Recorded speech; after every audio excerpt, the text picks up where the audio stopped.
ஒரு அழகான பச்சை நிற காட்டில் பெரியதும் வலிமையானதுமான ஒரு சிங்கம் வாழ்ந்து வந்தது.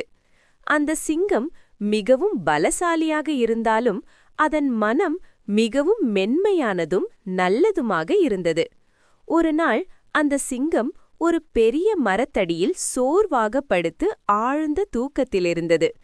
காட்டின் காற்று மெதுவாக வீசிக்கொண்டிருந்தது. பறவைகள் இனிமையாக குரல் கொடுத்து கொண்டிருந்தன. அந்த நேரத்தில் ஒரு சிறிய எலி சந்தோஷமாக விளையாடிக்கொண்டே தவறுதலாக சிங்கத்தின் மேல் ஓடிவிட்டது. உடனே சிங்கத்தின் தூக்கம் கலைந்தது.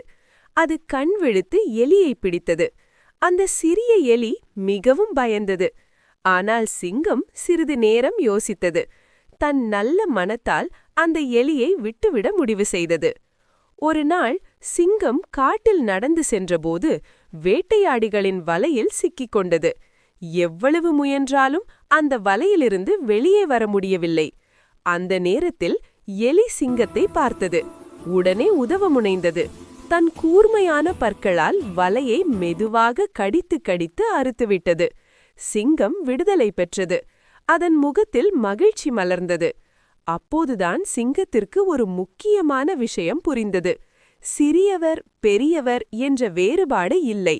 நல்ல மனம் கொண்டவரே உண்மையான பெரியவர். நாம் செய்யும் நல்லது ஒரு நாள் நமக்கே நல்லதாக திரும்ப வரும்.